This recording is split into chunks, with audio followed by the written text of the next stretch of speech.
চলো আজকের যে কেকটা রেডি করব না, এই কেকটা কীরকম ডিজাইনের হবে সেটা তোমাদের সাথে শেয়ার করি। হ্যাঁ, আর তোমাদের সবাইকে সবাইকে যারা যারা আমার ফেসবুক ইনস্টাগ্রাম স্টোরি দেখে অ্যান্ড রিল দেখে আমার দমদম ক্যান্টনমেন্টের দোকানে ভিজিট করছো অ্যান্ড আমার পেস্ট্রিজ ট্রাই করছো, তোমাদের সবাইকে থ্যাংক ইউ সো মাচ। তোমরা আসো আমার দোকানে, আমার পেস্ট্রিজ ট্রাই করো আর অবশ্যই কিন্তু রিভিউ দিও। অ্যান্ড দেখো এই কেকটা ছিল কিন্তু চকলেট কেক, বা ডিজাইনটা ছিল অসাধারণ, ওভারলোডেড বলতে পারো। পুরো ওপরটা না পুরো চকলেট গানাশ দিয়ে কোট করা ছিল। অ্যান্ড দেন আমার হাতে বানানো কিন্তু চকলেট আমি এখানে ইউজ করেছি।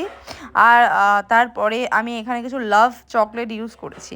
তো তোমরা যারা যারা আমার প্রতিদিন ভিডিও দেখো তাদেরকে একটাই রিকোয়েস্ট করব, তোমরা কে কোথা থেকে দেখছো তোমরা অবশ্যই মেনশন করো। আমি তাহলে তোমাদের পরবর্তীকালে তোমাদের নাম অ্যান্ড তোমাদের জায়গা দিয়ে আমি তোমাদেরকে মেনশন করবো গাইজ। অ্যান্ড এটা হলো ফাইনাল লুক। কেকের কেমন হয়েছে অবশ্যই জানিও। আর thank you for watching guys, thank